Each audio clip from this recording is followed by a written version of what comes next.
Buenos días, profe. Buenos días, profesor.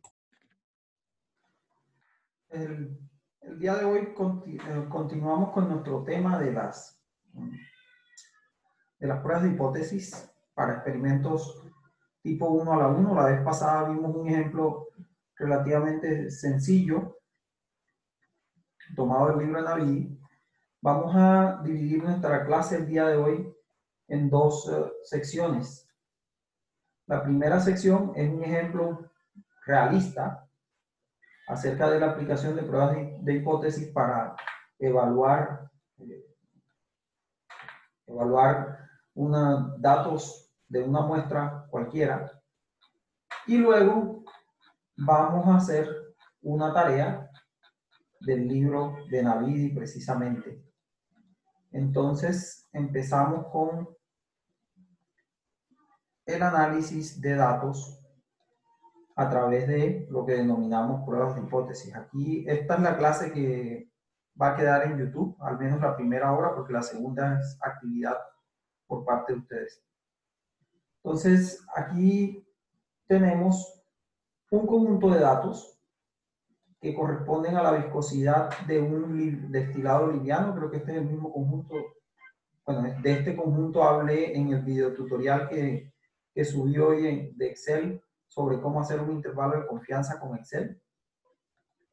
Y este es una serie de pasos que se pueden seguir para hacer una prueba de hipótesis para la media. Entonces, el primer paso siempre es formular las hipótesis que correspondan, eso dependiendo de la pregunta que se quiera resolver. El segundo paso es escoger una función de densidad de probabilidad adecuada, y esto implica escoger entre la función de densidad de probabilidad normal estandarizada o la función de densidad de probabilidad t-de-student. En ambos casos, cualquiera de las dos que yo voy a utilizar, la población debería poder describirse mediante una función de densidad de probabilidad. No deben haber datos atípicos. Para poder escoger la función de densidad de probabilidad normal estandarizada, pues yo siempre debo conocer la varianza poblacional. Si no se cumple, siempre me voy a remitir a la función t-de-student, que es la adecuada cuando no se conoce el parámetro varianza. ¿Era lo que está diciendo el profesor? ¿Está explicando o es un taller que vamos a hacer?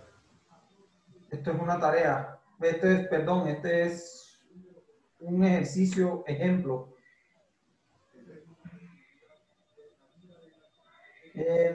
Luego procederé a calcular los estadísticos de la muestra. Eran una pregunta.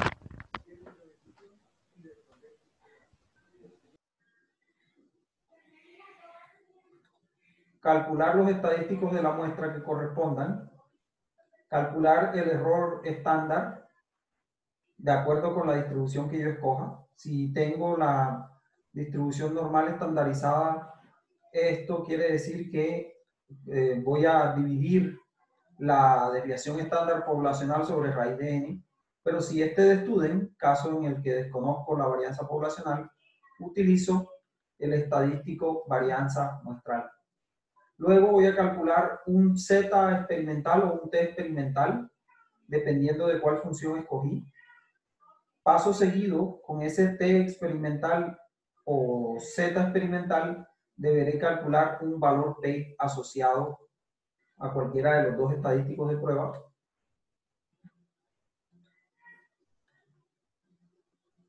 Y hay que tener en cuenta que si es el caso de un t experimental, pues yo debo conocer los grados de libertad, o debo calcular los grados de libertad que le corresponden a la distribución t que voy a emplear. Luego hay dos alternativas para decidir sobre qué hacer con la prueba de hipótesis. Una primera alternativa es asumir un grado de confiabilidad, como lo hacíamos para un intervalo de confianza determinado. Entonces, con ese grado de confiabilidad, pues se fija un error tipo 1. En general, si el valor P de la prueba que estoy haciendo es menor que el grado de confiabilidad, uno dice que hay suficiente evidencia para rechazar la hipótesis nula. La alternativa B del procedimiento es que yo calcule unos valores Z crítico o T crítico, dependiendo del caso, teniendo en cuenta el error tipo 1 que supuse, y si tengo la distribución T de Student, pues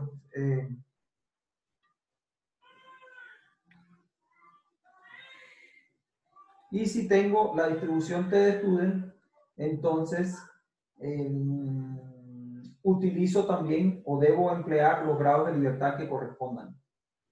Aquí la comparación, lo más conveniente es hacerla en términos de valor absoluto. En general, si el valor absoluto de los estadísticos de prueba es mayor que el valor absoluto del estadístico crítico, entonces también diremos que hay suficiente evidencia para rechazar la hipótesis nula. Entonces, teniendo en cuenta este conjunto de datos que tenemos acá, vamos a hacer un ejemplo de cómo aplicar este procedimiento para diferentes hipótesis. Entonces, empecemos tratando de determinar, a ver, lo que tengo acá, ya proyectado la pantalla. Profe, ¿puede aceptar una compañera? No aparece nadie en sala de espera.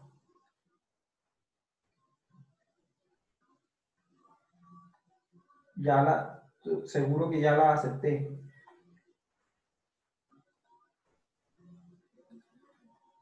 Entonces, vean, creo que...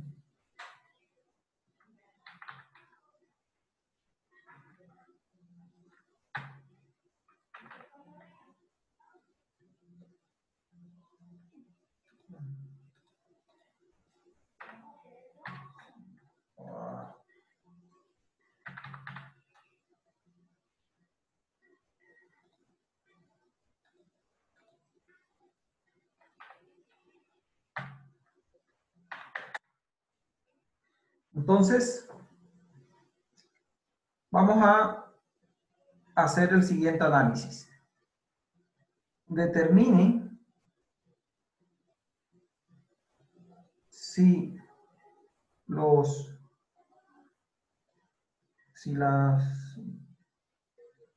la muestra descrita cumple con un estándar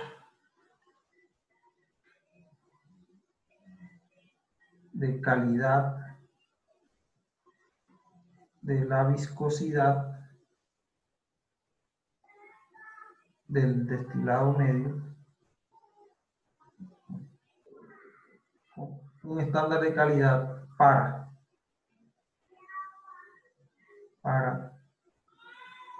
mu, o sea, la viscosidad del destilado medio, que dicta que mu no debe ser mayor que 3.85 centipoas. Esta es una situación que se puede presentar con cualquier otro producto y con cualquier otra propiedad. Aquí vamos a tomar eso como ejemplo porque es un conjunto de datos que tenemos. Entonces, fijémonos en el enunciado. ¿Qué es lo que me está diciendo? Nosotros tenemos la muestra descrita. La muestra descrita en este ejemplo pues son estos datos que están acá. Y entonces, lo que dice es que determinar si esta muestra cumple un estándar de calidad que dice que la media de la viscosidad de un destilado liviano no debe ser mayor que 3.85. Entonces, vamos a resolver este problema, pero basándonos en estos datos. Entonces veamos. Para empezar, yo tengo que saber definir, de acuerdo con este procedimiento, o formular las hipótesis que correspondan al problema. Entonces, aquí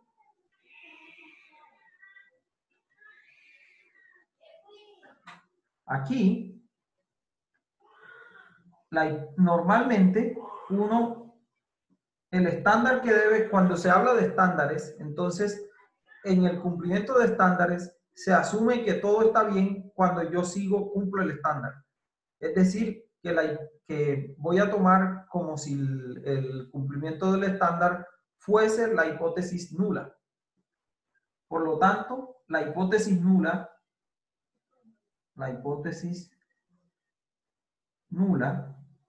sería que la muestra cumple con el estándar.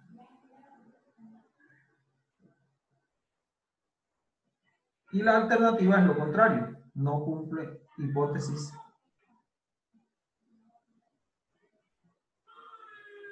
alternativa,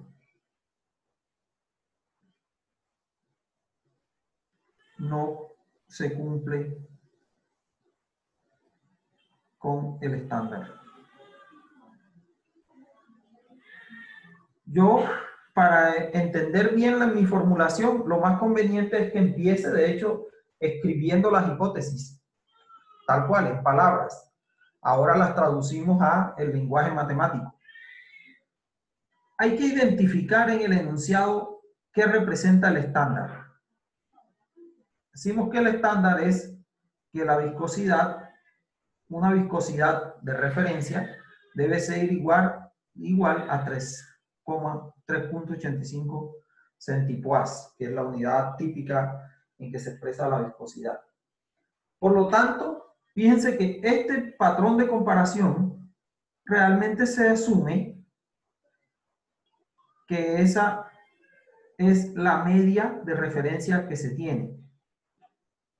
El patrón de calidad es la media de referencia de la prueba de hipótesis.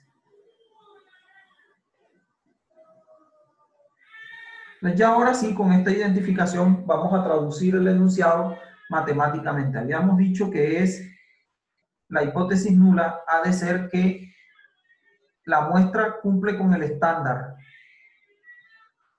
Entonces, eso querrá decir que la media de la muestra debería ser menor que 3,85. O, que bueno, vamos a ponerlo aquí, que la media de referencia del estándar, que es igual a 3,85. Menor o igual. Y la hipótesis alternativa es que no cumplo el estándar de acuerdo a cómo yo formulé mi hipótesis. Entonces aquí la media de la muestra sería mayor que la media de referencia.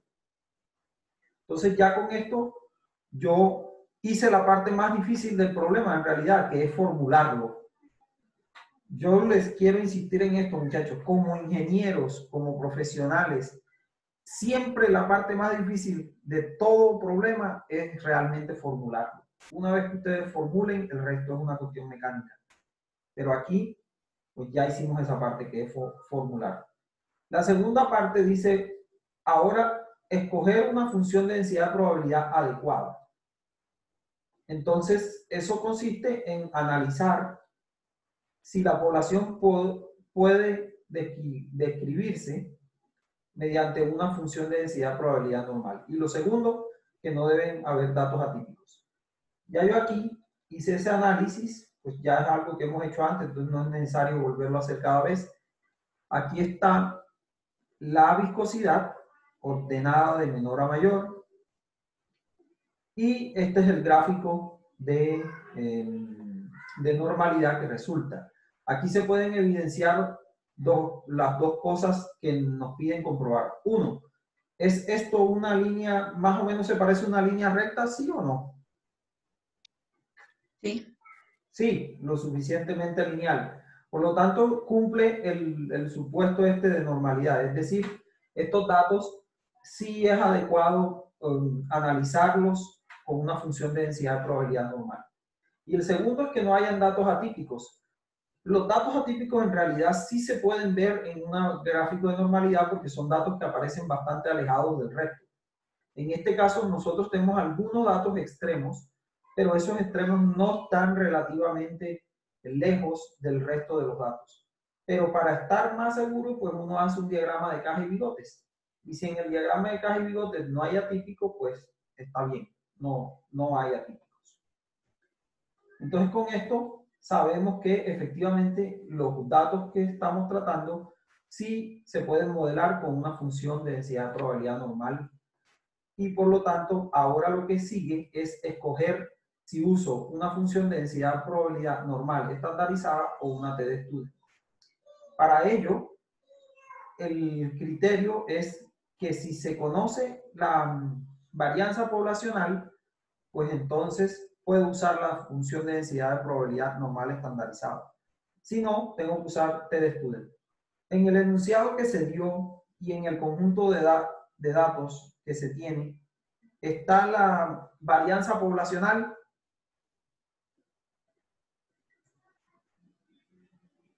En otras palabras, ¿puedo utilizar la función de densidad de probabilidad normal estandarizada?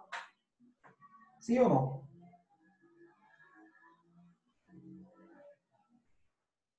¿Qué opinan?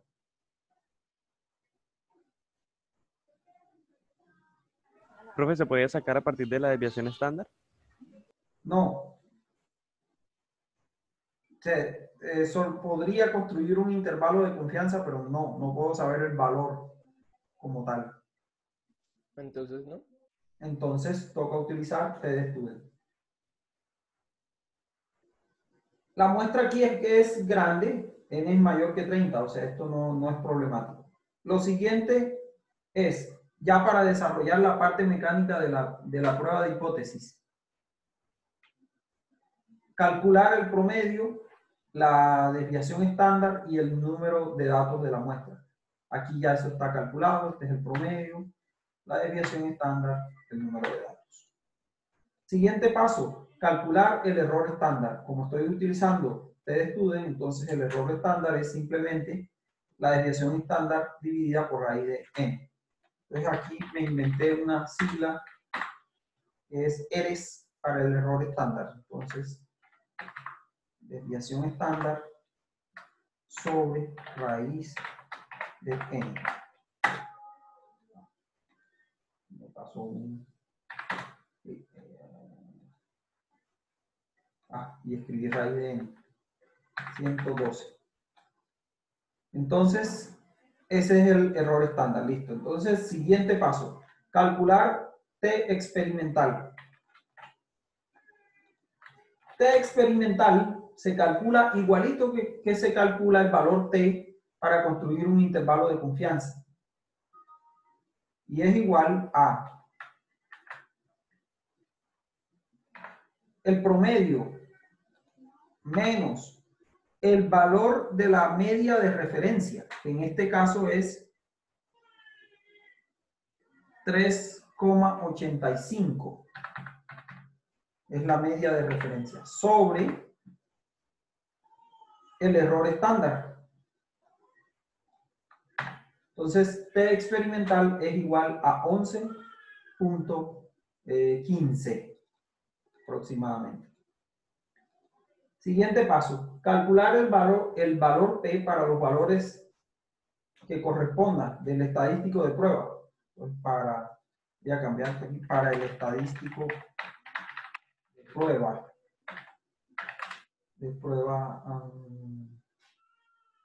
Calculado. Hallado. Para el estadístico de prueba hallado. Entonces, si es para t-de-Student, entonces tengo que tener en cuenta los grados de libertad, a diferencia de cuando estoy para t-Student. student, deben usar los grados de libertad. Entonces, vamos a hallar el estadístico de prueba.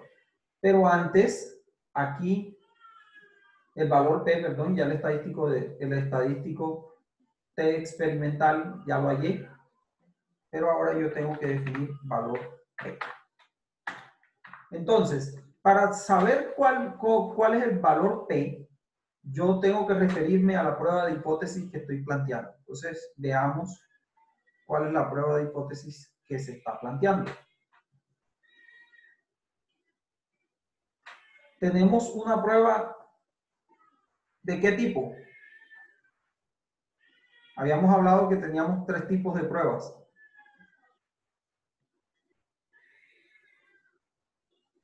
En la clase pasada. Creo que eso es tipo 3. Tipo 3. Entonces, esto es una prueba tipo 3, que es una prueba de una cola. ¿Sí o no? Por lo tanto, el valor P corresponde a una única cola. Entonces, valor P es igual a la probabilidad de una única cola. Y aquí, ¿esta prueba es de cola derecha o cola izquierda? La tipo 3. Derecha. En este caso, cola derecha. Listo. Eso lo tengo que saber para calcular acá. Entonces aquí quiere decir que yo tengo que utilizar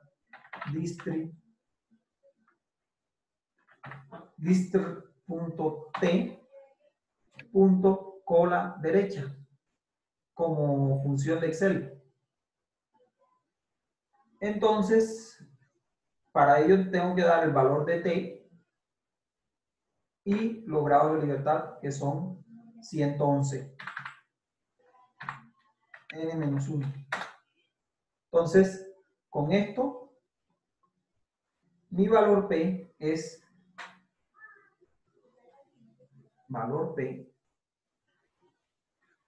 igual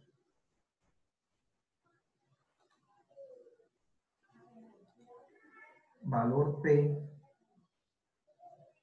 es aproximadamente 1 por 10 a la menos 20, que es lo que nos dio Excel. Entonces, para tomar la decisión, yo realmente ya con este valor ni siquiera necesito ponerme a fijar, mirar ninguno de estos dos criterios. Vamos a mirarlos. Pero de entrada es un valor muy pequeño. 1 por 10 a la menos 20. De ese nivel de magnitud es. Entonces, realmente acá ya con eso yo estoy seguro que la hipótesis alternativa es aquella que prevalece o que tengo suficientes evidencias para rechazar la hipótesis nula. Pero hagamos esta parte. Entonces, por ejemplo, si yo voy a comparar con un valor de confiabilidad, entonces, por ejemplo, vamos a asumir lo típico. Vamos a asumir que el alfa es igual a 0.05. Entonces, comparo. Realmente, valor P es muchísimo menor que alfa. Por lo tanto, la conclusión es: hay suficiente evidencia para rechazar la hipótesis nula. O, escribiéndolo, no se cumple, la muestra no cumple con ese parámetro, con el parámetro de calidad. Profe, ¿Sí? ¿Sí? Profe, ¿el valor P es 1 por 10 a la menos 20 o 4? 4, pero yo aquí puse, mira, que aquí dice aproximadamente, no igual. Ah, bueno. La muestra no cumple, porque sobre todo me refería al orden de magnitud. La muestra no cumple con el estándar de calidad.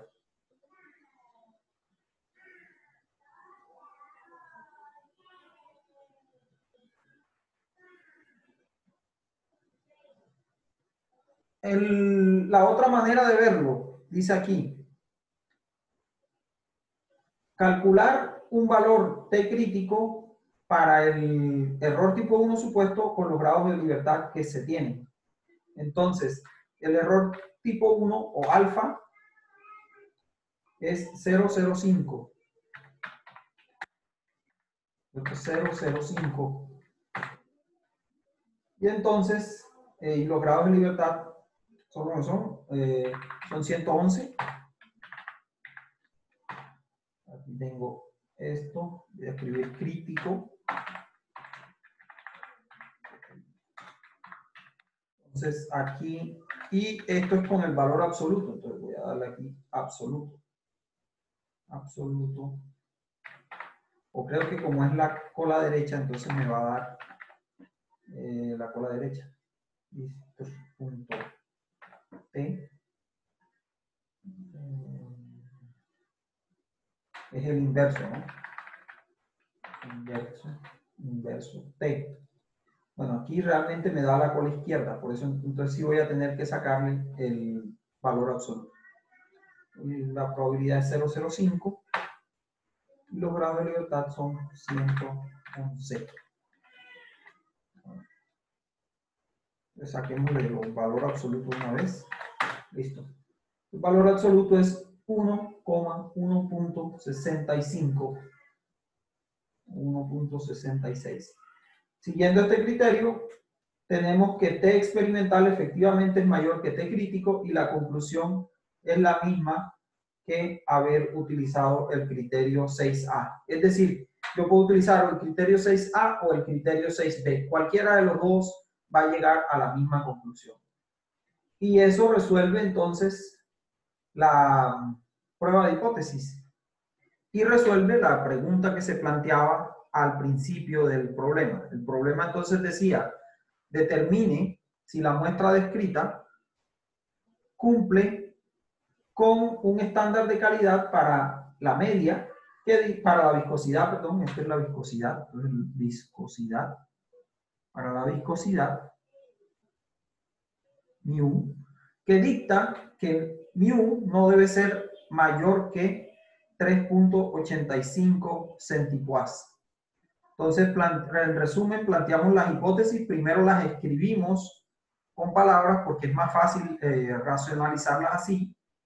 También identificamos cuál era la media de referencia, que en el caso de siempre de pruebas de control de calidad, esa media de referencia es precisamente el valor del control de calidad. En este caso, el valor del control de calidad es una viscosidad de 3.85 centipoise. Y ahora sí, escribo las hipótesis en términos matemáticos. Entonces, para pruebas de calidad, el cumplimiento de la hipótesis nula es precisamente el hecho de que se cumple con el estándar de calidad. Entonces, la hipótesis nula en esos casos va a ser que cumplo el estándar de calidad, que en este caso es que sea menor o igual que esa viscosidad de referencia de 3.85. La hipótesis alternativa pues es lo contrario. Identificamos que esta prueba de hipótesis es una tipo 3 y las pruebas tipo 3 pues son de una cola. Y eso es importante para poder hallar el valor P que corresponde. ¿Por qué? Porque si es una prueba tipo 1, entonces ahí es una prueba de dos colas, no de una única cola. En este caso, entonces, con la derecha estimamos el valor P después de haber estimado el valor del estadístico de prueba T experimental, que sale directamente de los datos. Y para tomar la decisión, pues comparamos o con el error tipo 1 que se escoja, en este caso, por ejemplo, 0,05, pero incluso si yo tuviese 99% de confiabilidad, o sea, 0,01 también lo iba a cumplir. Por eso yo señalaba que solo con ver el valor P, pues yo sé que la conclusión es contundente y que no estoy cumpliendo con el estándar de calidad. Entonces, eso es lo que se refiere a las pruebas de hipótesis. Con base en este ejemplo que acabo de dar, entonces, para lo que queda de la clase, ustedes van a ir a Moodle. O bueno, hagamos otro ejemplo antes de eso, porque tenemos tiempo, hemos avanzado bien. ¿Tienen preguntas antes? Sí, profe, en el 6 el punto A no lo entendí. El punto A. Sí, o sea, la primera forma. La primera forma corresponde a, yo hallo el valor P en el punto 5. ¿Estamos bien hasta ahí? Fíjate, en el numeral 5 yo calculo el valor P. Ahí estamos bien. Sí, sí, señor. Listo. Entonces, en la modalidad A, yo lo que hago es que cojo el valor P y lo comparo con mi error tipo 1, con alfa. Y en general, si el valor P es menor que alfa, este es el criterio, hay suficiente evidencia para rechazar la hipótesis nula. Ese es el criterio. Ok, muchas gracias, profe. ¿Listo? ¿Alguna otra pregunta? Resolvamos otro ejercicio entonces. En el mismo libro de Naviri, en la sección 6.4 de la, esta es la, a ver, no me acuerdo qué edición es esta. El primer ejercicio dice, alguien que lo pueda leer, por favor.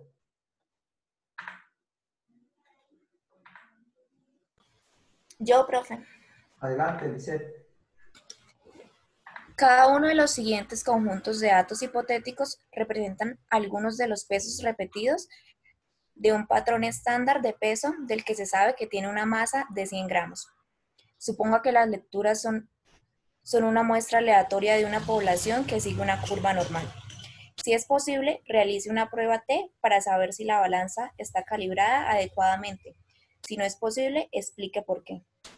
Bueno, fíjense que aquí yo tengo una situación análoga a la que ya había planteado para los datos estos reales que acabamos de analizar. ¿En qué sentido es análoga? En que tengo un conjunto de datos y debo determinar si esos datos cumplen con un cierto patrón de calidad. Esa es la clave del ejercicio primero. Identificar que esto es una especie de patrón de calidad. ¿Por qué es un patrón de calidad? Es porque yo me estoy refiriendo a que si una balanza está calibrada, o esto puede ser una balanza o puede ser cualquier otro instrumento. La idea es determinar si el instrumento está calibrado de manera adecuada. Entonces, ¿cuál es nuestra media de referencia aquí? ¿Cuál sería? ¿O cuál es el Los patrón 100 de calidad? gramos, profe. ¿Cómo? Los 100 gramos. Los 100 gramos. Esa es la media de referencia o el patrón de calidad con que voy a comparar. Y lo otro que esta prueba, noten que este autor llama a la prueba de hipótesis prueba T. Entonces, si la llama prueba T es porque la función que voy a utilizar es una función T de student. Y como este es el primer ejercicio de toda la sección, enseguida viene definido que los datos, los que están acá, corresponden precisamente a una función de densidad de probabilidad normal, que acá la llaman una curva normal. Eso es algo que ustedes se van a encontrar si empiezan a leer varios libros. La gente termina llamando esto un poco como le parezca o como le parezca bien. Entonces, pues aquí, por ejemplo, en el curso decimos una función de densidad de probabilidad normal, pero acá dicen una curva normal, y es lo mismo. Entonces tenemos que hay dos conjuntos de datos, A y B, y la pregunta aquí no es todavía no es primero hallar de entrada o hacer la prueba de hipótesis que corresponda, sino es que estos dos conjuntos de datos cumplen los supuestos para hacer la prueba de hipótesis. Entonces vamos a empezar por el conjunto B.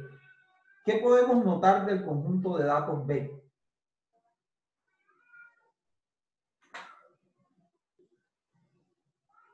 ¿Qué notan? Que solo tenemos un dato. Que solo es un dato. Por lo tanto, los grados de libertad para este conjunto de datos son iguales a n-1, es decir, 1 menos 1, 0. Ahora vamos a hacer una pregunta estilo quiz, que consiste en que ustedes, vamos a llamarlo aquí, uso de la prueba T. La pregunta va a ser, ¿es posible hacer una prueba T con 0 grados de libertad? Esta encuesta va a tener duración de 5 minutos y va a ser un quiz del día. Entonces, vamos acá a planteárselas y entonces la encuesta inicia ya. 5 minutos para contestar.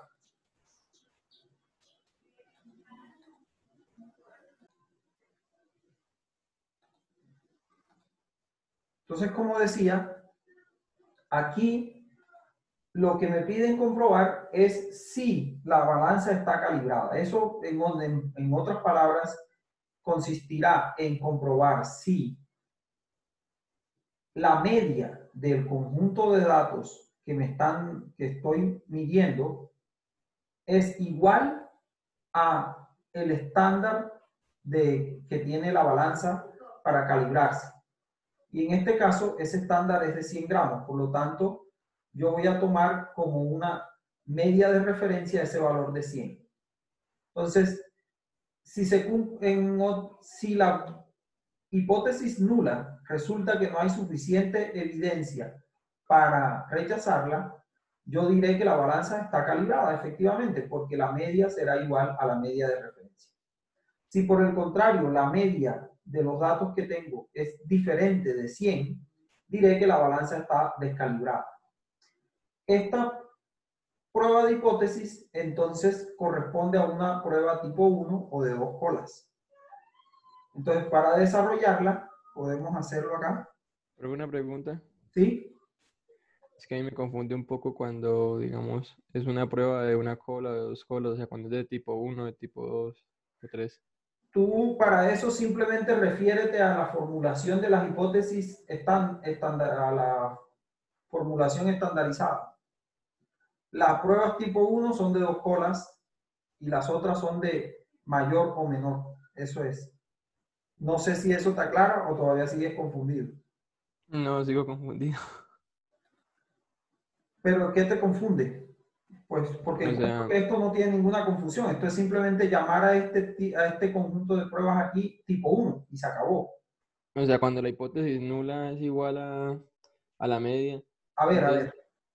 Creo que por ahí es que donde empieza la confusión. La hipótesis nula no es igual a nada. no. La O sea, me hipótesis refiero. nula es que la media, pero la media de la muestra que tú tienes, que tú no la conoces, porque tú tienes una muestra y en una muestra pues tú no puedes saber la media. Tú puedes saber el promedio, que es diferente, pero la media no. Entonces, en esta prueba de hipótesis tipo 1, que podría, bueno, la tipo 1, lo que estoy diciendo es que la media del conjunto de datos que tengo es igual a una media de referencia. Esa sí la conozco. Por ejemplo, en este problema, la media de referencia es 100. ¿Sí ves? Sí, confundí media con promedio. No se puede confundir. Yo por eso los pongo a repetir así como un mantra. La media no es el promedio. Sí. Entonces, ahora sí, ¿se despejó la duda? Sí, señor. Bueno, entonces, volviendo, tenemos acá. Los pasos son los mismos. que hacíamos antes, solo que ahora pues tengo dos colas. Voy a por aquí, eso. Este es ese conjunto de datos, entonces vamos a ponerlo en blanco. Entonces, el promedio de los tres datos que estaban allá es 100.2. Ah, no, esta es, sí, parece que es 100.2. Veamos, a ver. Voy a calcular primero el promedio de los datos. Son tres datos. Y los datos son 100.2, 99.8 y 100.3. Entonces,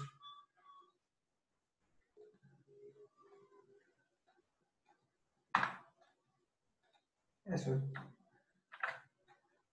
Un momento aquí. Listo. Entonces, tengo 100.02 más, lo voy a hacer a mano, ¿no?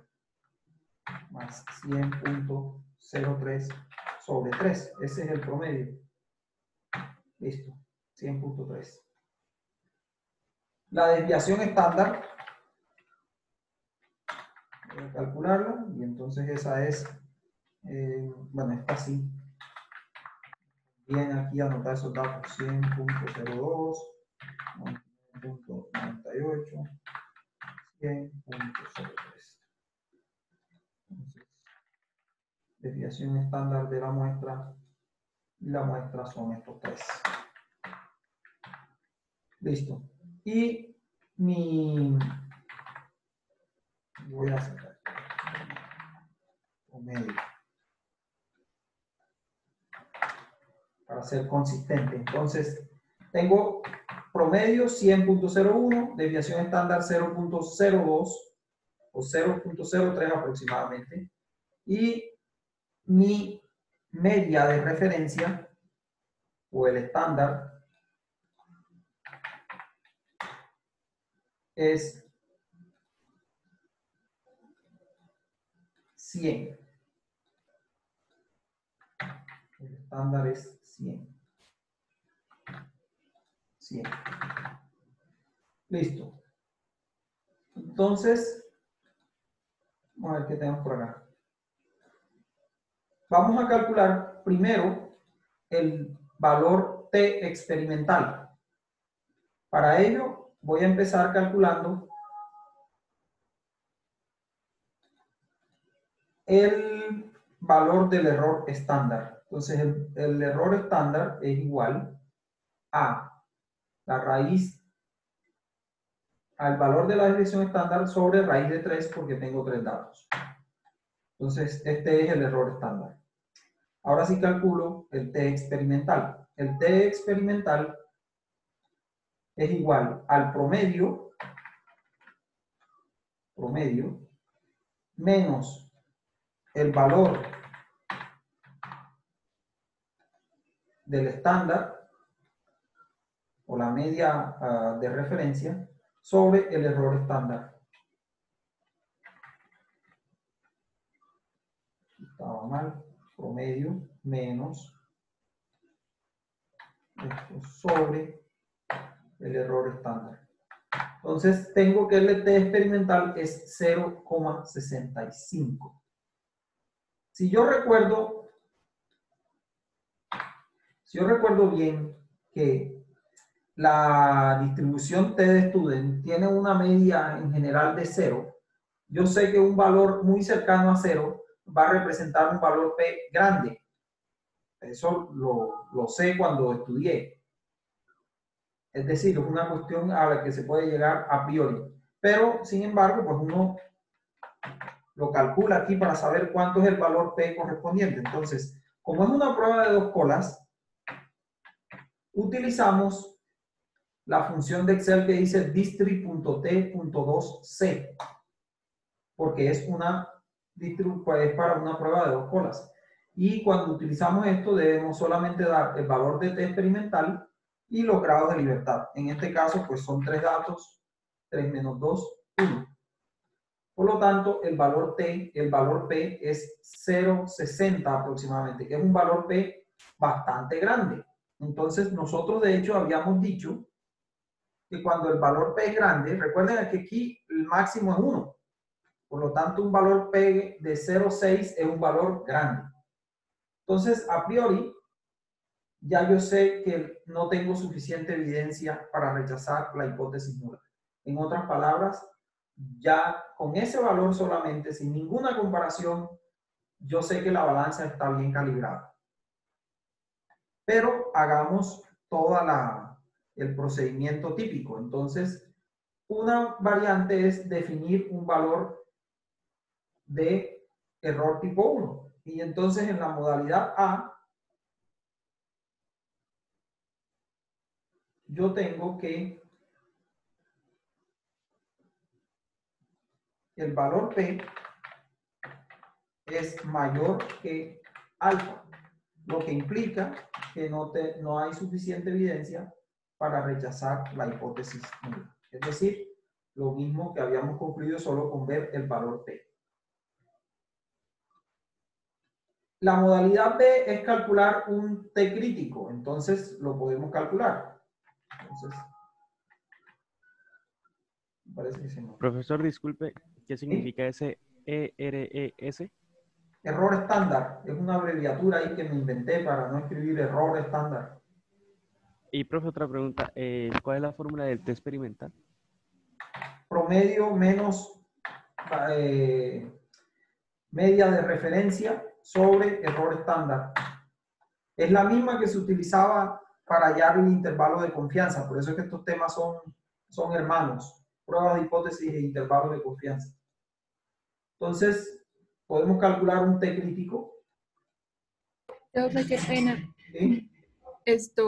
Usted dijo que pues con lo que hallamos anteriormente se dice que está descalibrada, perdón. Está calibrada porque la hipótesis nula, que no la puedo rechazar, corresponde a que la balanza está calibrada.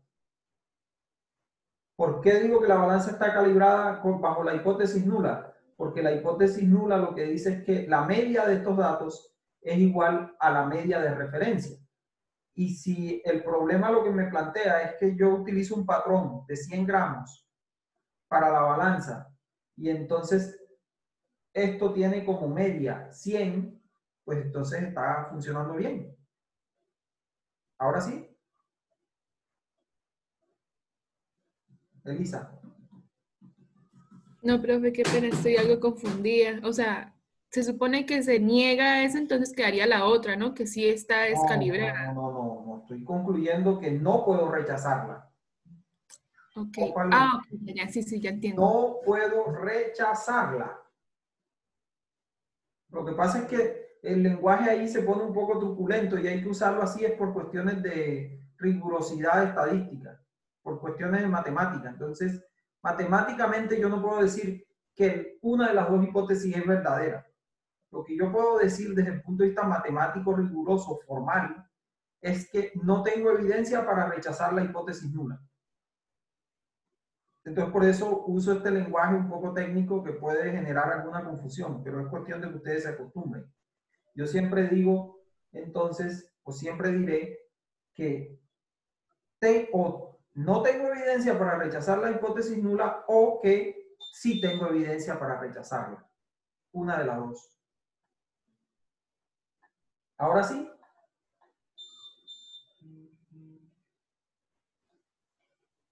Sí, profe, gracias. Elisa.